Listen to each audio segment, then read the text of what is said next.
Gracias, doctora Jaramillo, por su excelente conferencia. Continuamos con nuestra siguiente charla en la tarde de hoy con el enfoque de los trastornos frecuentes en hematología a cargo del doctor Ángel Castro.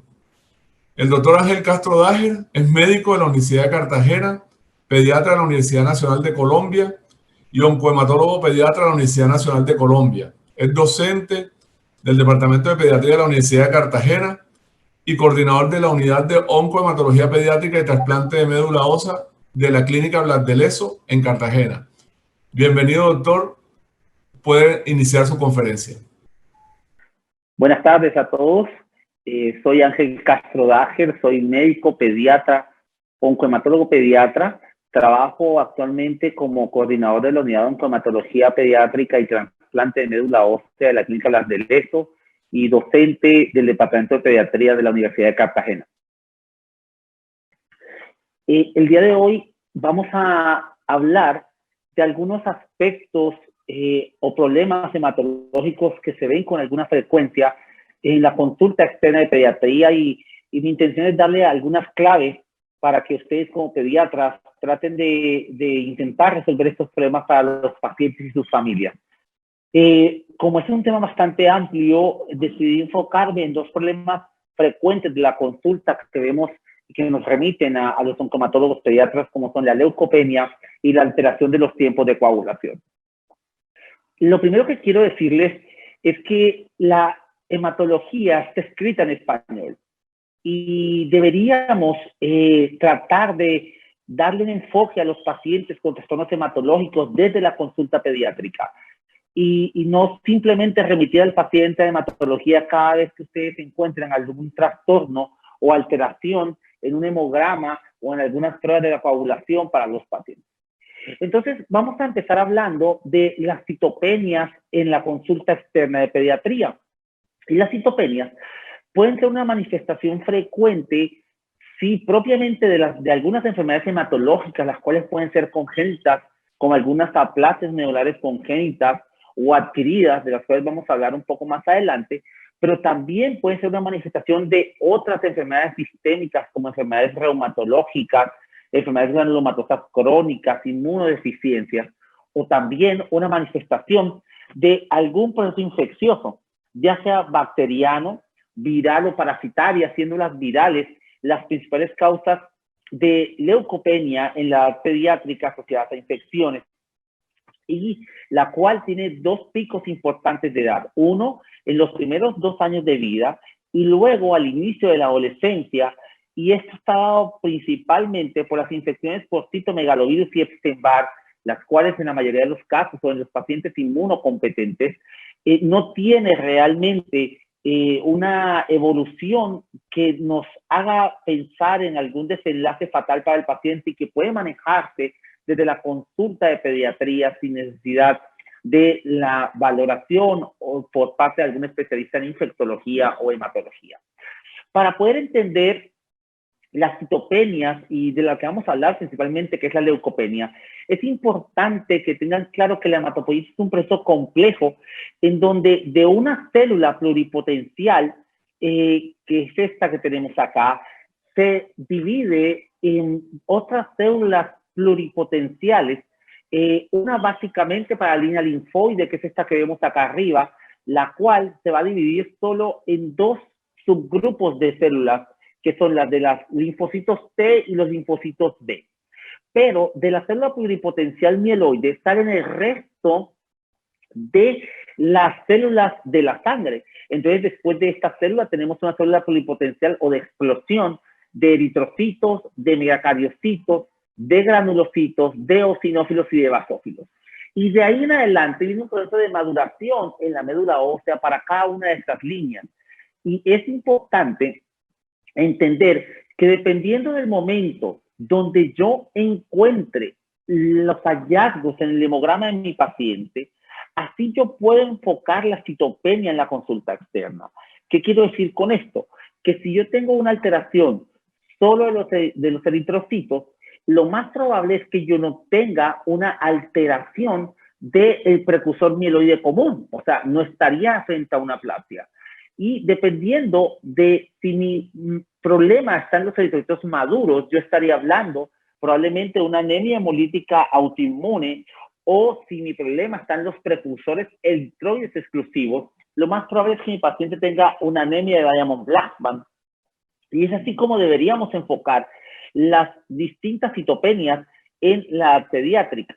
En el caso particular de los neutrófilos, que es una de las principales causas de citopenia en pediatría, cabe recordar que existe la neutropenia autoinmune, que es cuando hay anticuerpos dirigidos contra los neutrófilos maduros, pero también existe un grupo grande de neutropenias congénitas, de las cuales voy a mencionarles algunas de las más frecuentes más adelante. Y por último, y no menos importante, la citopenia más frecuente en la edad pediátrica, que es la trombocitopenia inmune primaria, que entendiendo que no tenemos una forma específica de diagnosticarla, como la anemia hemolítica autoinmune que hacemos con un CUM directo, no tenemos una prueba para poder hacer el diagnóstico. Cabe recordar que es muy frecuente entre los 2 y los 5 años de vida en los niños con antecedentes de infecciones virales o vacunas 4 a 6 semanas antes de la trombocitopenia, y que las trombocitopenias inmunes primarias no todas consultan por la urgencia. De hecho, la gran mayoría de estas trombocitopenias inmunes primarias son asintomáticas o podrían ser un hallazgo incidental en la consulta externa de pediatría cuando se solicita un hemograma en los pacientes pediátricos. Y de ahí hacia atrás, igual que pasa con la línea roja, si tengo alteraciones de los precursores de los megacariocitos, probablemente mi paciente pueda tener una trombocitopenia amegacariocítica congénita. Ahora, si mi paciente tiene alteraciones de las líneas o de las células troncales, que son las células precursoras de las líneas maduras, yo estaré ante unos síndromes de falla medular hereditarios como la anemia de Fanconi o la disqueratosis congénita, donde los pacientes tienen algunas características fenotípicas que son bien importantes en el sentido de que nos marcan hacia qué tipo de falla medular debemos buscar. O en el caso de los linfocitos, que las linfopenias son un poco más raras en la edad pediátrica que las neutropenias. Siempre que tengamos una linfopenia, debemos pensar en inmunodeficiencia primaria o en algún trastorno de autoinmunidad, sobre todo en los adolescentes. Es importante recordar que las linfopenias en los adolescentes, sobre todo adolescentes, nos tienen que hacer pensar en un trastorno autoinmune tipo lupus eritematoso sistémico. Entonces, cuando tenemos un paciente con una citopenia, en el caso de las anemias, es importante recordar que el enfoque es a través del volumen corpuscular medio, y ahí determinamos si está bajo, normal o alto, y dependiendo de esto y el recuento de reticulocitos, nos vamos a enfocar. Si este recuento de reticulocitos está alto, pensaremos en que probablemente nuestro paciente puede tener una anemia hemolítica autoinmune, o si está bajo, lo que tenemos que pensar es que nuestro paciente tiene una falla medular, ya sea por producción o por una falla medular congénita. Y igual pasa con las plaquetas. Ante una trombocitopenia, podemos mirar el volumen plaquetario medio. Recuerden que el punto de corte para el volumen plaquetario medio es 9.5. Y los pacientes que tienen volumen plaquetario medio alto, lo que nos traduce este indicador o este parámetro hematométrico es que los pacientes con volumen plaquetario medio alto tienen destrucción periférica de las plaquetas. Quiere decir que su diagnóstico más probable es una trombocitopenia inmune primaria. A diferencia de los pacientes que tienen falla medular en la producción de plaquetas, estos pacientes se presentan con volúmenes plaquetarios medios bajos. Aquí quiero hacer una claridad, y muchos de los pacientes que tienen trombocitopenia en el hemograma de la consulta externa generalmente es un hallazgo incidental, y tienen que descartar que estos pacientes no tengan una pseudotrombocitopenia por EDTA. El EDTA, que es el anticoagulante que tienen los tubos tapalila donde tomamos el hemograma, en algunas personas pueden producir hiperagregación plaquetaria. Al producir hiperagregación, cúmulos o hiperagregación plaquetaria, estos pacientes o esta muestra, cuando entra al counter, a la máquina del hemograma, no es capaz de atravesar las células por donde se debe contar o por el citómetro. y aparecen recuentos bajos de plaquetas. Por eso, todos los pacientes que tienen recuentos bajos de plaquetas debe confirmarse en una lámina de extendido de sangre periférica. Ese recuento plaquetario, y si reporta el extendido de sangre periférica muestra que ese paciente tiene cúmulos plaquetarios en el extendido de sangre periférica, tenemos que descartar que no tenga una pseudotrombocitopenia por EDTA y nos toca tomar un hemograma en un tubo que tenga un tipo anticoagulante distinto como heparina o citrato. En el caso de las leucopenias, como les mencionaba que ese es uno de los motivos de consulta más frecuentes de citopenias en pediatría, tenemos dos tipos de leucopenias. Les hablaba de las linfopenias que pueden ser globales para linfocitos T y linfocitos B y tendríamos que pensar en una inmunodeficiencia como variable, la linfopenia específica de linfocitos T o linfocitos T. Recuerden que ante una linfopenia tenemos que descartar que nuestro paciente no tenga una inmunodeficiencia y nos toca hacer estudios específicos para descartarla y sería una indicación ante la sospecha de inmunodeficiencia, sobre todo si la linfopenia está asociada a procesos infecciosos recurrentes o graves, debemos remitir de manera prioritaria a este paciente a valoración por inmunología. En el caso de la neutropenia, es importante establecer la severidad de la neutropenia, pero además recordar que los neutrófilos son la primera línea de defensa del organismo. Entonces, al ser los neutrófilos la primera línea de defensa, siempre es importante el cuadro clínico del paciente. Un paciente con neutropenia, en la consulta es muy importante establecer si ha tenido episodios infecciosos recurrentes o severos o que lo han llevado a la unidad de cuidado intensivo para poder de verdad establecer si esa neutropenia se corresponde con el cuadro clínico del paciente. Entonces, en la consulta es bien importante que el examen físico nos muestre si el paciente tiene o no algo que nos haga pensar en un, digamos, síndrome congénito de falla medular. Y aquí vemos unos niños con unas fases bien características muy parecidas, que son niños con ojos rasgados, puente nasal ancho, implantación baja de las orejas, cara pequeña, nariz aguileña, que son característicos de la anemia de Fanconi. O los niños que tienen falla medular en Fanconi, es bien importante buscar la región tenar o alteraciones en los pulgares. Acuérdense, alteraciones en los pulgares y alguna citopenia, debemos pensar en algún síndrome de falla medular. O estas uñas que vemos acá de este paciente, donde vemos que hay una efectiva atrofia o distrofia de las uñas, nos puede hacer pensar en que el paciente puede estar cursando o tener de base una disqueratosis congénita.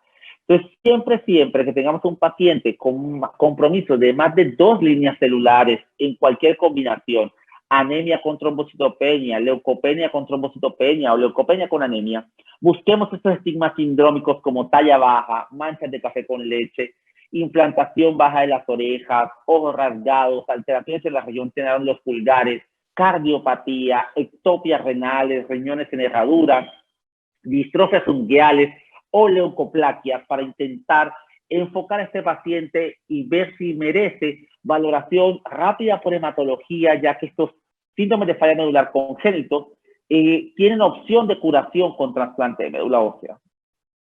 Respecto a los laboratorios, en los pacientes con citopenias es importante tener un enfoque inicial desde el consultorio de pediatría con un hemograma, un extendido de sangre periférica y un recuento de reticulocitos en el caso de los pacientes con anemia.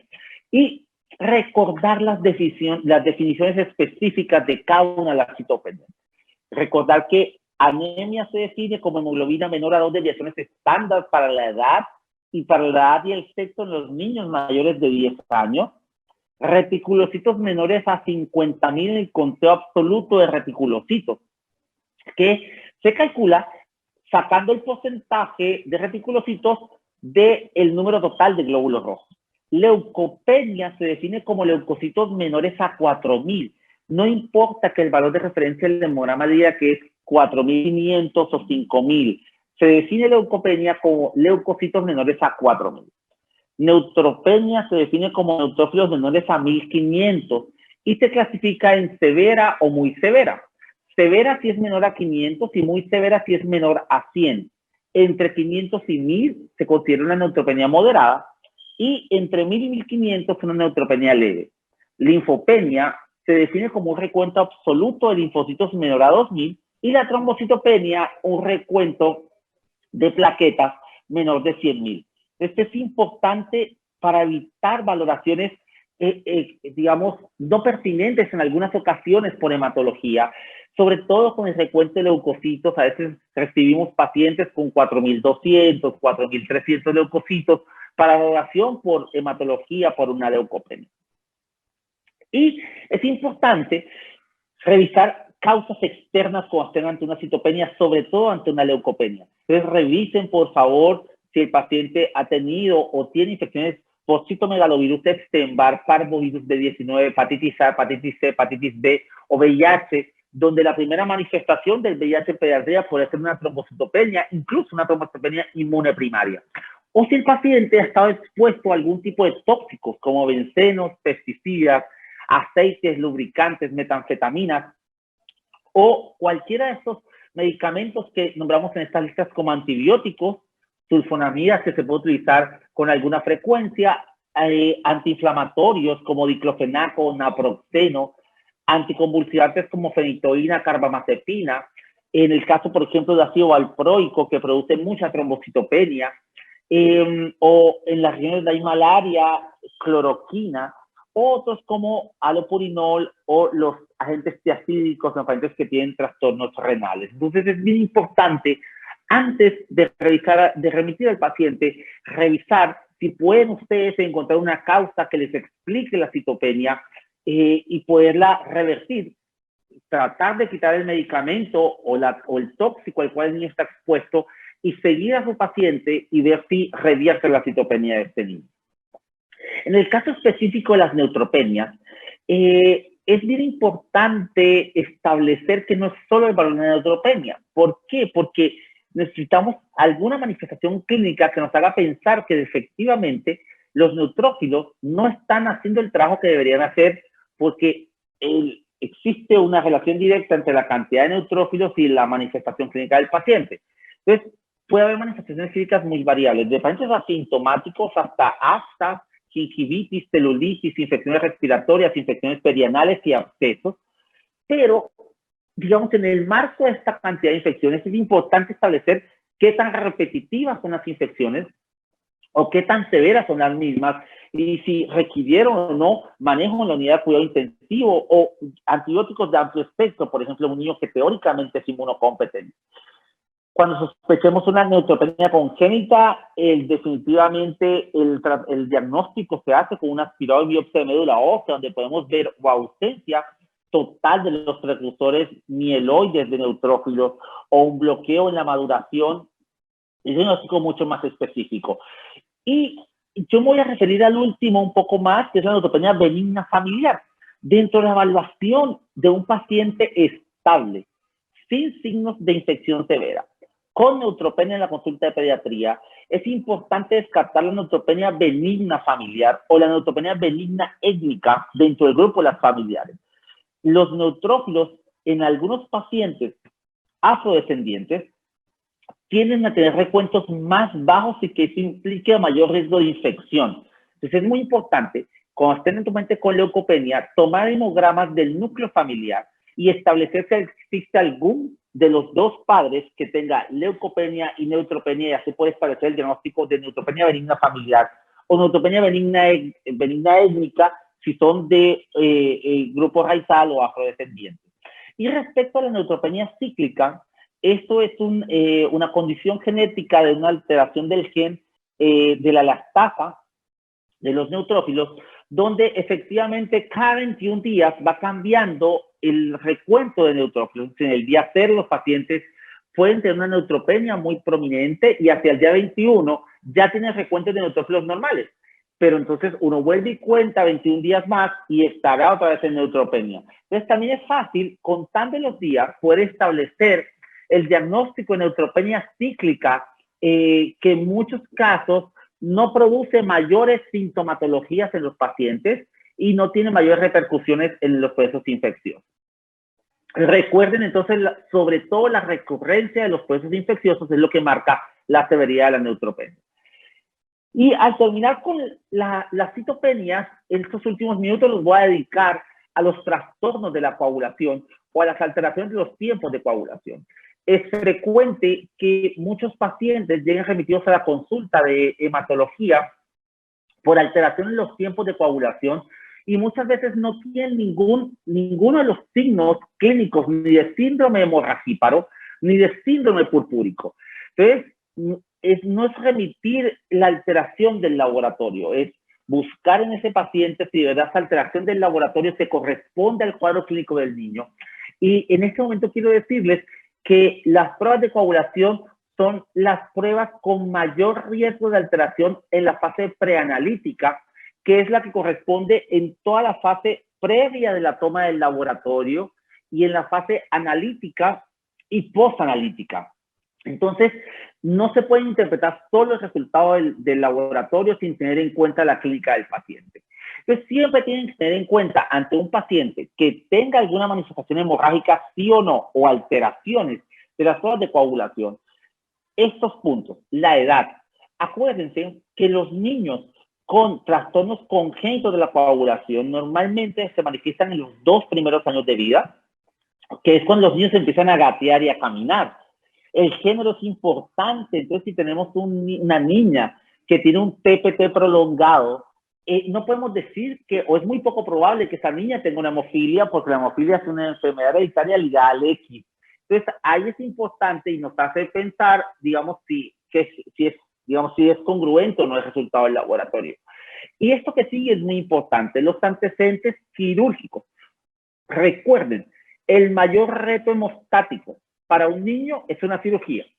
Entonces, si nos llega a la consulta por alguna razón un niño con tiempos de coagulación prolongados, si en el interrogatorio le preguntamos a la mamá o al papá o al cuidador si el niño ha sido operado, ya sea una tonsilectomía, apendicectomía, y si tuvo problemas de coagulación durante la cirugía y nos niegan eso, es muy poco probable que este niño tenga realmente un trastorno congénito de la coagulación. Pueden haber trastornos adquiridos transitorios, sobre todo en pediatría accidentalmente cuando tenemos adultos mayores que toman warfarina en la casa y los niños se toman el medicamento. Preguntarse diagnósticos previos en la familia de algún tipo de coagulopatía, si reciben un medicamento, cuántos medicamentos reciben, y en el caso que haya hemofilia en la familia, preguntar si existen o no inhibidores, porque es un marcador de alerta de severidad de la coagulopatía. Entonces, ¿cómo interpretar las pruebas de coagulación? Recuerden que el tiempo de protrombina se considera prolongado cuando es 1.5 veces mayor que el control del día. Recuerden, todas las pruebas del laboratorio en coagulación tienen un control del día, no un valor de referencia. Entonces, en el caso del TP es 1.5 veces el control del día o un INR mayor de 2. Y es importante aclarar que es obligación del laboratorio reportar en todos los TP el INR. El INR es la normalización de la prueba. INR tiene mucha más validez que el TP. ¿Qué quiere decir? Que si el TP de mi paciente da 17 segundos y el control es 10, eso es más de 1.5 veces. Pero si el INR para ese PT es menor de 2, ese TP está normal. Entonces, siempre tienen que fijarse en el INR de su paciente. En el tiempo parcial de tromboplastina se considera prolongado cuando es más de 10 segundos del control. El tiempo de trombina se considera prolongado también más de 10 segundos del control. Y ahorita vamos a hablar de las pruebas cruzadas, que ya les había mencionado que trombocitopenia es menos de 100.000 plaquetas en el hemograma. Entonces, ¿cómo lo vamos a interpretar? Pues dependiendo de la teoría de la cascada de la coagulación. Entonces, el TPT mira la vía intrínseca y el TP mira la vía extrínseca de la coagulación y ambos tiempos miran la vía común. Entonces, dependiendo del tiempo que tenga alterado, así va a ser el enfoque que yo dé a mi paciente en la consulta externa si tiene manifestaciones clínicas. Ojo, es bien importante eso. Si mi paciente no tiene manifestaciones clínicas, si tiene un tiempo de coagulación prolongado y no tiene ningún antecedente familiar y ha tenido retos hemostáticos, yo debería repetir la prueba, avisar al laboratorio para que se haga en las mejores condiciones posibles para evitar las alteraciones de la fase preanalítica y tener un resultado óptimo de mi paciente. Ahora, ¿cómo se interpretan las pruebas cruzadas? Porque las pruebas cruzadas además nos sirven para poder ver cómo será el enfoque de mi paciente en la consulta externa. Si yo tengo un paciente, en este ejemplo, con un PTT de 85 segundos y el PT control es 32, está ostensiblemente mayor de 10 segundos, o sea que está prolongado. Y yo pido una prueba de mezcla o un PTT cruzado. ¿Qué significa? Significa que el laboratorio va a mezclar el plasma del paciente con un plasma normal y va a empezar a mezclar en distintas proporciones. Entonces, en el tubo 1 hay 100% del plasma del paciente del control y 0% del plasma del paciente. O sea que esa mezcla va a dar 32 segundos. Y en el tubo 5 es solo el plasma del paciente sin plasma de control, así que dará 85 segundos. Y en el tubo 3 se mezclan en proporciones iguales, 50-50, el plasma de control y el plasma del paciente. Y el resultado de ese tubo 3 es el que me va a determinar cuál es lo que yo debo hacer con mi paciente. Si el tiempo de coagulación, el PTT, se corrige a la normalidad, yo interpreto que a mi paciente le falta un factor de la coagulación porque el tiempo se corrigió. Entonces, esto es una deficiencia, un factor de la coagulación. Y esto lo pueden hacer desde la consulta de pediatría. No tiene que ser específicamente desde la consulta de hematología. Pero, si yo tengo el mismo paciente y en el tubo 3, que es el tubo de las mezclas de 50-50, el tiempo no se corrige a la normalidad, mi interpretación es que mi paciente tiene un anticoagulante circulante que inhibe en los factores de la coagulación. Y puede ser un anticoagulante lúpico, un anticoagulante específico contra los factores de coagulación.